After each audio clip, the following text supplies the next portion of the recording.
Welcome dear rockets. आज हम और आप देखने जा रहे हैं मॉन्स्टर सीरीज का पार्ट 7। अगर पिछले 6 पार्ट्स आपने अभी तक नहीं देखे हैं तो डिस्क्रिप्शन में लिंक्स हैं, उनको देखकर फिर पार्ट 7 को देखिए, तभी आपको स्टोरी अच्छे से समझ में आएगी। तो पिछले पार्ट के एंड में हमने देखा कि जेजे ने ली को चाइना के कोरियन एम्बेसी में बुलाया था, जहां उसे रिटेन करके रखा गया था। और आपको पता ही है कि माइकल ली को टेस्ट करना चाहता था कि इस पर भरोसा कर पाए कि नहीं। इसीलिए जब एम्बेसी में जेजे ने ली से कहा कि माइकल ने तुम्हें जितने भी पैसे दिए हैं मैं उससे कई ज्यादा गुना पैसा दूंगा, तो उस वक्त माइकल दूसरी तरफ से इनकी बातें सुन रहा था। और ये बात ली को भी पता थी कि माइकल उनकी बातें सुन रहा है, इसीलिए उसने जेजे से कह दिया, मैं पैसों के खातिर ये सब नहीं कर रहा, मुझे तुमसे और डोडो ग्रुप से बदला जो लेना है, क्योंकि तुम लोगों की वजह से मेरे पेरेंट्स मारे गए थे। ये सुनकर जेजे चौंक गया और उसके मुंह से निकल गया, तो क्या तुम ही वो? और ये सवाल अधूरा रह गया था दोस्तों। तो पार्ट 7 की शुरुआत में दिखाते हैं कि इससे पहले जेजे अपना सवाल पूरा करे, ली कहता है कि मेरा नाम है चैंग। ली अपनी आइडेंटिटी छुपाने के लिए एक और कहानी बुनता है, क्योंकि ये बातें माइकल भी सुन रहा था।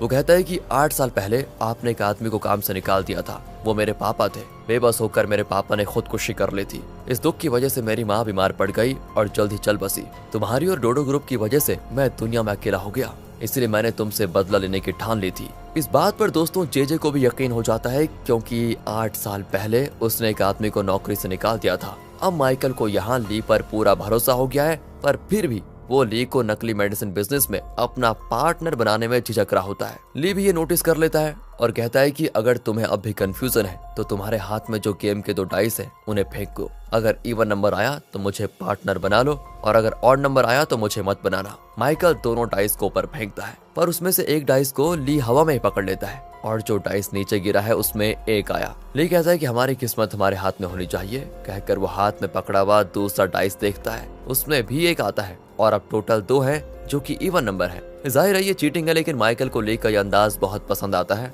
और वो कहता है कि ऐसे ही एक पार्टनर की मुझे तलाश थी, चलो बना लिया तुम्हें मैंने अपना पार्टनर। ली अब फैक्ट्री देखना चाहता है, तो माइकल कहता है ऐसी कोई फैक्ट्री है ही नहीं। पर अगले दिन वो ली को बोट में कहीं लेकर जाता है। वो बोट एक बड़े शिप के पास रुकती है, जहाँ माइकल के कई गुंडे होते हैं। असल में इसी शिप में नकली मेडिसिन बन रहे हैं। ली कहता है कि अच्छा तो ये है फ्लोटिंग फैक्ट्री। कहकर ली पूछता है कि बाथरूम कहाँ पर है, बड़ी जोर से लगी है। माइकल उसे बाथरूम दिखाता है और वहाँ जाकर वो जिना को तुरंत कॉल करके बता देता है कि वो कहाँ पर है, और कहता है तुम जल्दी से आ जाओ और साथ में मेरे एक दोस्त को भी लेकर आना। ये कहकर वो एक पुलिस ऑफिसर का नाम बताता है। जिना उस ऑफिसर के साथ बोट में बड़े शिप की ओर आ रही होती है। इसी बीच शिप में ली और माइकल वही कसिनो वाला गेम खेल रहे होते हैं। उस दिन तो कैमरे की मदद से ली जीत गया, पर आज कोई कैमरा नहीं है तो ली हार जाता है और कहता है कि शायद आज का दिन मेरे लिए खराब है। ली घड़ी देख रहा होता है कि जिना कब आएगी, क्योंकि दोस्तों अगर यहाँ पर माइकल को पता चल गया सच तो वो तो इसको जान से मार डालेगा। इतने में पुलिस आ जाती है और शिप में चढ़कर माइकल के गुंडों को मार गिराती है। तब माइकल के कमरे में अलार्म बजता है और एक आदमी आकर बताता है कि पुलिस की रेड पड़ी है, जल्दी बच निकलो।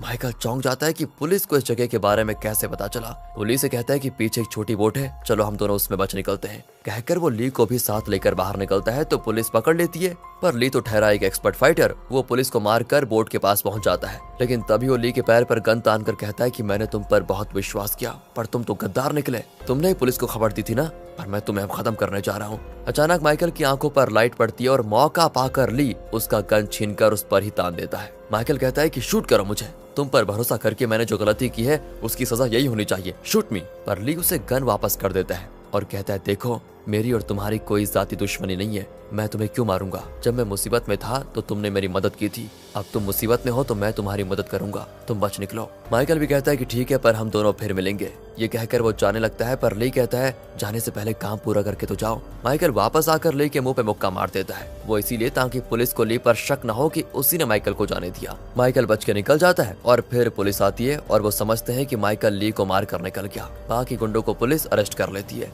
ली एक पुलिस ऑफिसर से हाथ मिलाता है जिसे जिना अपने साथ लेकर आई थी। ली ने जिना को फोन करके दोस्तों इसी ऑफिसर को साथ लाने को कहा था, पर ली इस पुलिस ऑफिसर को कैसे जानता है। यहाँ फ्लैशबैक में दिखाते हैं कि माइकल जिना को जब डेट पे लेके गया था तब ली और एंड्रयू भी उसका पीछा कर रहे थे। उसी जगह पर ये पुलिस ऑफिसर भी मौजूद था। ली ने भी उसे देखा था और उसे याद आया कि पहली बार जब ली और एंड्रयू माइकल के साथ कसिनो खेल रहे थे तो उनके साथ ये आदमी भी खेल रहा था। उस वक्त जब वो खेल रहे थे तब तो ली को पता नहीं था कि ये एक पुलिस ऑफिसर है। तब कुछ टाइम के बाद उसे लगा कि ये कौन है जो हर जगह हमें फॉलो कर रहा है। शक के मारे उसने बाथरूम में उस आदमी को पीट दिया था। जब वो बेहोश हो गया तो उसने उसका पर्स चेक किया और तब ली को पता चला कि वो एक पुलिस ऑफिसर है। ली घबरा गया कि मैंने क्या कर दिया, पुलिस पर हाथ उठा दिया। और जब पुलिस ऑफिसर को होश आया तो ली ने उससे माफी मांगी और पूछा, क्या आप भी माइकल को फॉलो कर रहे हैं सर? सर, हम भी उसे पुलिस में पकड़वाना चाहते हैं। तो पुलिस ऑफिसर ने ली को अपना कार्ड दे दिया था कि अगर जरूरत पड़े तो मुझे कांटेक्ट करना। इसीलिए दोस्तों ली ने जिना को इस ऑफिसर को लाने को कहा था। अब माइकल के आदमी पकड़े जाते हैं और ली के कहने पर जेजे और दूसरे लोगों को भी चाइना की पुलिस छोड़ देती है। पर जेजे ली पर भड़क जाता है कि तुम्हारी इतनी हिम्मत कैसे हुई कि तुम अपनी मर्जी का प्लान बनाओ,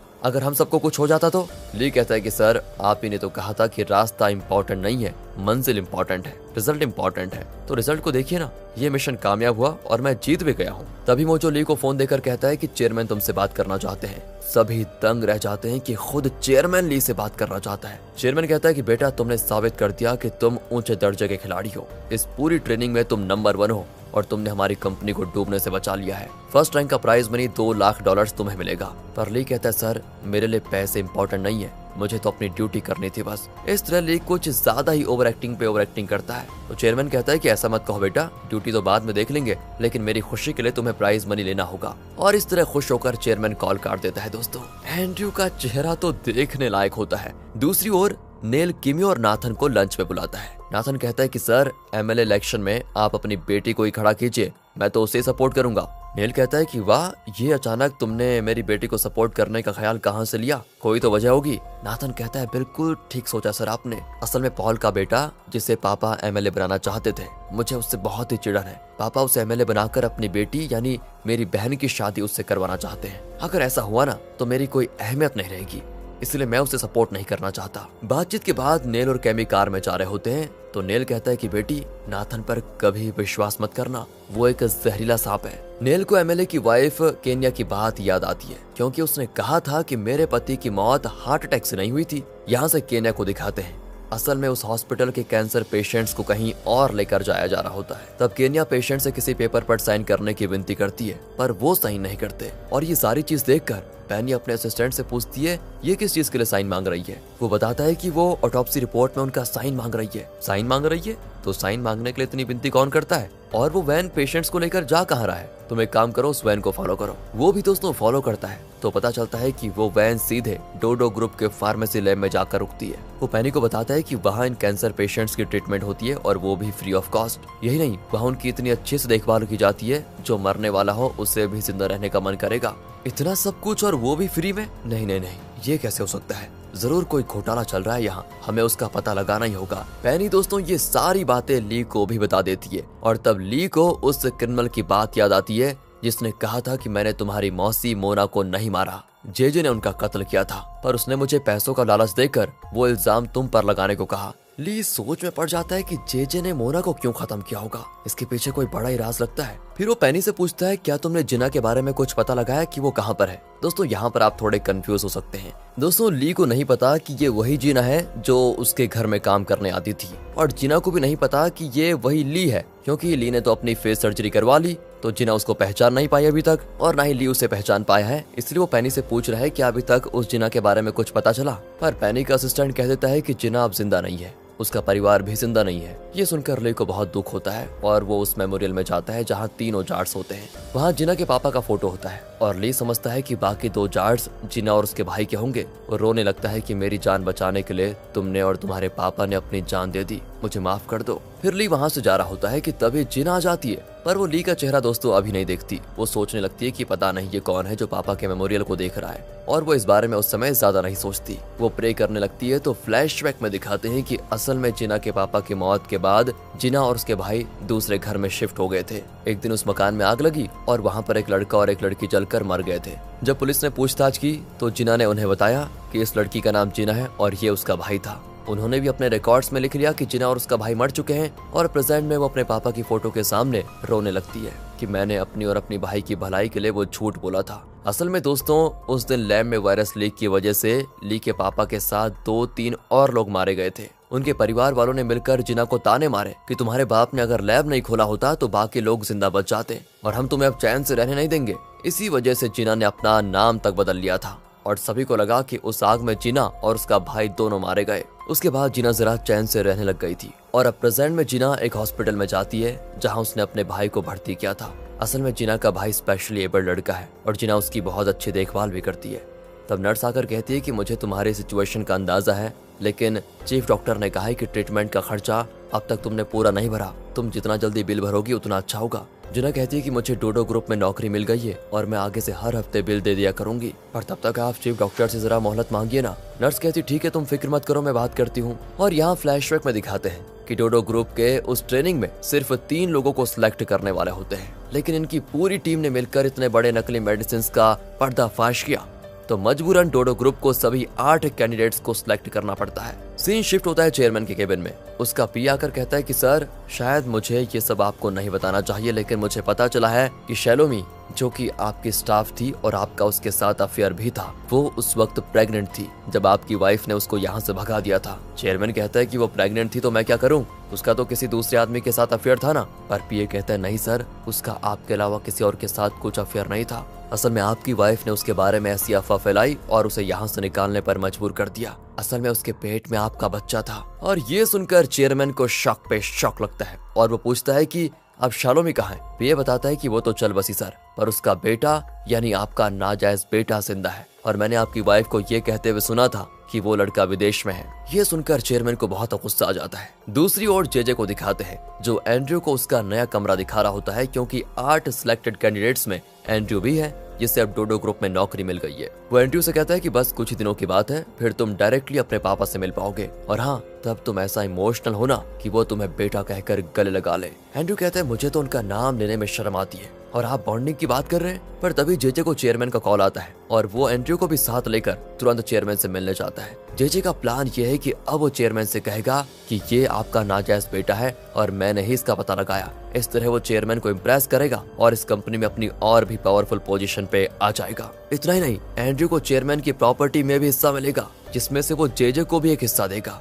इसी मकसद से वो ये सारा षड्यंत्र रच रहा था। वो एंड्रयू को बाहर बिठाकर चेयरमैन से मिलने जाता है, पर वहाँ चेयरमैन गुस्से में कहता है कि मुझे पता चला है कि मेरा एक नाजायज बेटा है। वो कहाँ है? जेजे शॉक हो जाता है कि इन्हें कैसे पता चला। वो कहता है कि हाँ, आपका बेटा है एक। असल में आपकी पत्नी ने आपकी भलाई के लिए शालोमी को यहाँ से निकाल दिया था और आपकी वाइफ के कहने पर ही मैंने शालोमी को ढूंढ निकाला। और सर, अगर आप चाहें तो मैं आपके उस बेटे को यहाँ ला सकता हूँ। पर चेयरमैन पासा पलटते हुए कहता है कि नहीं, वो जहाँ है वहीं रहने दो। यह उसकी किस्मत में लिखा था शायद कि वो मुझसे ना मिले, इसलिए उसे मत ढूंढो और आइंदा कभी मेरे सामने उसका जिक्र भी मत करना। तुम जा सकते हो। बताओ, यहाँ जेजे को लगता है गहरा सदमा कि मैंने इतना बड़ा प्लान बनाया पर इस बुढ़े ने एक ही शब्द में सब कुछ नष्ट कर दिया। बाहर एंड्रयू तो बड़ी उम्मीदें लेकर बैठा था कि पापा मुझे बुलाएंगे और मुझे सीने से लगाकर रोएंगे कि मेरे प्यारे बेटे कहाँ था इतने साल। पर चेयरमैन बाहर आता है तो उसकी तरफ ध्यान भी नहीं देता। एंड्रयू एकदम टूट जाता है। चेयरमैन कार में निकल जाता है, लेकिन एंड्रयू उसके पीछे भागते हुए इमोशनल होकर चिल्लाता है कि मैंने तुम्हें कभी अपना बाप नहीं माना, समझे? तुम मेरे बाप हो ही नहीं सकते। पर कहाँ चेयरमैन को कुछ सुनाई नहीं देता। अगले दिन ये अनाउंस होता है कि मोजो, जो एसपीडी यानी स्ट्रेटेजिक प्लानिंग डिपार्टमेंट का मैनेजर था, उसे उस डिपार्टमेंट का चीफ बना दिया गया है, क्योंकि नकली मेडिसिन के केस में उसकी टीम ने बहुत बढ़िया सफलता पाई। अब वो जेजे से भी सवाल करने की पोजीशन में है। दोस्तों, वो जेजे से पूछता है कि मैंने आपसे एक रिपोर्ट मांगी थी, वो कहाँ है? जेजे हंसकर कहता है अभी अभी तो प्रमोट हुए हो, इतनी जल्दी रौब झाड़ने आ गए। पर मोजो उसकी किसी बात पर ध्यान नहीं देता और अपनी ड्यूटी का पक्का होता है। वो कहता है मुझे बस वो रिपोर्ट चाहिए, जल्दी तैयार कीजिए, कहकर वो चला जाता है। जेजे कहता है बताओ, एक रात में जैसे ये राजा बन गया और मैं कंगाल। देख लूंगा बेटे, मेरा भी टाइम आएगा। यहाँ चेयरमैन ली की बहुत तारीफ करता है और कहता है मैंने एसपीडी टीम में तुम्हें एक बहुत बड़ी पोजीशन देने का फैसला किया है। तुम बस इसी तरह बढ़िया काम करते रहना और इस कंपनी को ऊंचाइयों तक पहुंचाना। वैसे कल तुम्हारा और मेरा एक इम्पोर्टेंट काम होगा। कल मेरी बेटी विदेश से आ रही है, तुम्हें एयरपोर्ट जाकर उसे पिकअप करना है। ली चौंक जाता है कि इतना रिस्की और खतरनाक ट्रेनिंग हमें इस काम के लिए दिया गया था। बताओ, मैं क्या ड्राइवर हूँ इनका? पर तब नाथन कहते हैं कि पापा, इसे क्यों भेज रहे हैं आप? आपकी बेटी ठहरी एक भूतनी, बेचारे को बेहाल करके छोड़ देगी। चेयरमैन कहता है बेटा जरा संभाल के, वो तुम्हारी बहन है। दोस्तों, अब ली भी एयरपोर्ट जाने के लिए मान जाता है, पर नाथन उसे वार्न करता है कि तुम मेरी बहन के बारे में नहीं जानते, बहुत सावधान रहना, वरना वो तुम्हारे चीथड़े कर देगी और गुस्से में तुम्हें नौकरी से भी निकाल सकती है वो। फिर जेजे ली से मिलता है और पूछता है कि तुम कैसे जानते थे कि 8 साल पहले मैंने किसी को काम से निकाला था? तुमने मेरे बारे में कोई रिसर्च की थी क्या? ली कहता है मुझे पता था कि माइकल मुझ पर नजर रखे हुए है और वो हमारी बात भी सुनेगा, इसलिए मैंने थोड़ी तैयारी की और डोडो ग्रुप के बारे में पढ़ा। उसी के जरिए मुझे पता चला कि आपने कुछ एम्प्लॉयज को निकाला था माइकल को मुझ पर विश्वास दिलाने के लिए मुझे वो सब कुछ कहना पड़ा। मैं तो हमेशा आपके ही पक्ष में हूँ सर, डोंट वरी। ये सुनकर जे भी चुप हो जाता है। यहाँ से SPD को दिखाते हैं जो कि एक शानदार ऑफिस है। बाकियों को मेन ऑफिस में छोड़कर ली और रोशी को एक सीक्रेट जगह पर लेके जाते हैं। इन्हीं दोनों ने ट्रेनिंग में टॉप किया था। वहाँ उन्हें समझाया जाता है कि ये जगह SPD का हृदय है। यहीं पे कंपनी का सारा डेटा होता है और डेटा से रिलेटेड हर प्रॉब्लम को यहीं पर सॉल्व किया जाता है। इन सिस्टम्स को कोई हैक नहीं कर सकता। इसके अंदर जाने के लिए फिंगरप्रिंट और आई स्कैन होता है, उसी के जरिए डोर खुलता है। तुम यहाँ पर लेवल 7 पर ज्वाइन कर रहे हो, इसलिए बहुत कम एक्सेस दिया जाएगा। रोशी पूछती है तो सर क्या आपको पूरा एक्सेस है? मोजो कहता है नहीं, मैं लेवल 3 पर हूँ, लेवल 2 पर डायरेक्टर और लेवल 1 पर है चेयरमैन और उनकी फैमिली। लेवल 1 के लोगों को पूरा एक्सेस मिलता है। ये सुनकर रोशी थोड़ा शॉक होती है और लगता है उसका कोई बहुत बड़ा मकसद है। अगले सीन में ली चेयरमैन की बेटी को पिकअप करने जा रहा होता है। जब वो पैनी को बताता है तो वो भी कहती है अरे वो भूतनी, उससे सावधान रहना तुम। यहाँ से सीधे प्राइवेट जेट में चेयरमैन की बेटी को दिखाते हैं जिसका नाम है सिंडी। फ्लाइट में भी ये फेस पैक लगाकर बैठी होती है।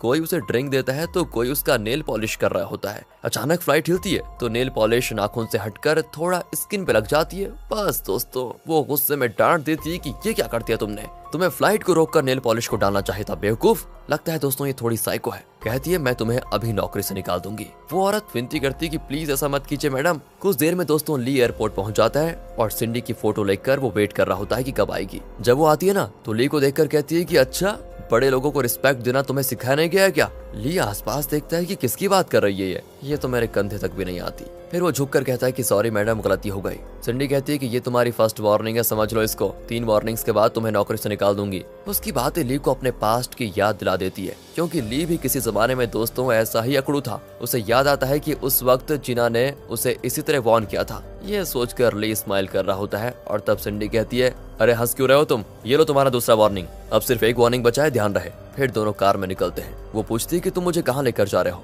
ली कहता है कि घर जाने से पहले एक पार्लर में आपका अपॉइंटमेंट है, वहाँ लेकर जा रहा हूँ। अरे मुझे किसी ऐसे वैसे पार्लर में नहीं जाना, मुझे सिर्फ डोडो ग्रुप के स्पेशल पार्लर में जाना है, वहाँ ले जाओ मुझे। कहकर वो आंखों पर पट्टी बांधकर सो जाती है। कुछ देर में कार रुकती है, पर ये डोडो ग्रुप का पार्लर नहीं बल्कि वही पार्लर है जहाँ सिंडी का अपॉइंटमेंट है। वो चिढ़ जाती है कि तुम्हारी इतनी हिम्मत कि तुम मेरी बात नहीं मानो, ठहरो अभी दिखाती हूँ तुम्हें। कहकर वो चेयरमैन को कॉल करती है कि पापा आपने अपने SPD टीम से एक आदमी को भेजा था ना, वो बहुत ही बदमाश निकला, मैं अभी उसको नौकरी से निकाल रही हूँ। पर चेयरमैन कहता है कि बेटी आते ही तुमने अपना काम शुरू कर दिया क्या? वो लड़का SPD ट्रेनिंग में फर्स्ट आया है, डोडो ग्रुप के लिए वो बहुत ही इंपॉर्टेंट है, उससे बहस मत करो और उसका कहा मानो। कहकर वो फोन रख देता है। असल में चेयरमैन की बातें ली को भी सुनाई देती हैं, पर सिंडी हार नहीं मानती और फोन को कान में दबाकर कहती है कि अच्छा पापा, मैं इसे एक और वार्निंग दे देती हूँ, अगर तब भी नहीं सुधरा तो डिसमिस कर दूंगी। फिर वो ली से कहती है कि देखो पापा ने तुम्हें वार्न करने के लिए कहा है, अब गाड़ी निकालो और हमें डोडो ग्रुप जाना है। और ली उसे उठाकर पार्लर के अंदर लेकर जाकर बिठा देता है। वो ली पर हाथ उठा देती है तो ली उसका हाथ पकड़ लेता है और पार्लर की ब्यूटिशियन से पूछता है कि इसके बाल बड़े अजीब लग रहे हैं, काट दीजिए इसके बाल, एक काम करिए गंजाई कर दीजिए इसको, जैसी आपकी मर्जी। मतलब सिंडी की तो हालत खराब कि ये कह क्या रहा है, मेरे बाल ही मेरी पहचान है और मेरी खूबसूरती भी। अब ली ब्यूटिशियन से कहता है क्या इसकी माँ ने इसके लिए कोई ड्रेस सेलेक्ट किया था? वो कहती है हाँ। ली कहता है ठीक है, इसे वो ड्रेस पहना दीजिए। अब दोस्तों जिना और उसकी फ्रेंड उसी पार्लर में आती है। दोनों ली को देखकर उससे बात करने लगती हैं, तो वहाँ पर पैनी भी आ जाती है। तब वो जिना को देखकर चौंक जाती है, क्योंकि वो तो समझ रही थी कि ये मर चुकी है। जिना भी पैनी को देखकर चौंक जाती है। ली की समझ में नहीं आता कि ये दोनों एक दूसरे को देखकर शॉकिंग रिएक्शन क्यों दे रहे हैं। और यहाँ पर होता है पार्ट 7 का दी एंड। इंतजार कीजिए पार्ट 8 का, और आगे के पार्ट्स देखना चाहते हैं तो सीरीज की वीडियो को लाइक और ज्यादा से ज्यादा शेयर कीजिए और चैनल को करें सब्सक्राइब। मिलते हैं अगली वीडियो में, ध्यान रखेगा अपना। And finally thanks for watching.